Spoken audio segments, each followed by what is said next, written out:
तिकडे भिवंडी शहरामध्ये रात्री झालेल्या मुसळधार पावसानं पुन्हा एकदा कामवारी नदीपात्र दुथडी भरून वाहायला लागले। विशेष म्हणजे या नदीलगत शेलार गावच्या हद्दीत घाटावर उभी असलेली एक मिनी बस नदी पात्रात वाहून गेली आहे, ज्याचा व्हिडिओ सोशल मीडियात व्हायरल होतोय।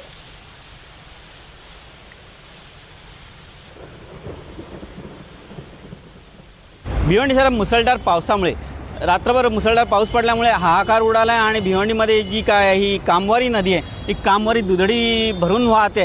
ह्या कामवारी नदीवर दोन घाट आहेत, एक टिळक घाट आणि एक त्यातला शेलार गावचा घाट आहे। या दोन्ही घाटावर इथे पूर्ण भिवंडी शहरातले गणपती विसर्जन होत असतात आणि हे दोन्ही घाट पूर्णपणे भरलेले आहेत आणि हे पाणी हे जो जुना ब्रिज आहे त्या ब्रिजला पूर्णपणे लागून आलेलं आहे। आणि जे कामवारी नदीच्या शेलार घाटावर काही गॅरेज आहेत आणि हे गॅरेजमध्ये ज्या गाड्या कामासाठी आलेल्या आहेत त्या गाड्याही अर्ध्यापर्यंत गाड्या त्या पूर्णपणे त्या पाण्यात बुडलेल्या होत्या आणि ह्यामध्येच एक बस इथे रात्रीची पार्किंग केली होती, तर ती बस सकाळच्या सुमारास ह्या वाहत्या पाण्यामध्ये वाहून गेलेली असा एक व्हिडिओ व्हायरल झालेला आहे। आणि त्या व्हिडिओ व्हायरल झाल्यामुळे ती बस ह्या पाण्यातनं कुठे निघून गेली काहीच त्याचा थांगपत्ता नाही आहे आणि इथे बसचं फार मोठ्या प्रमाणात नुकसान झालं आहे। तसंच या गाड्या ज्या बनवायला आल्या होत्या ह्या गाड्या पाण्यात बुडल्यामुळेही इथे गाड्यांचं फार मोठं नुकसान झालेलं आहे। यासोबतच पावसामुळे भिवंडी शहरातही काही सखल भागामध्ये पाणी भरलेलं आहे आणि जसं काही तीनबत्ती भाजी मार्केट आहे तिथे पाण्याचा आउटलेट जायला गटार जरा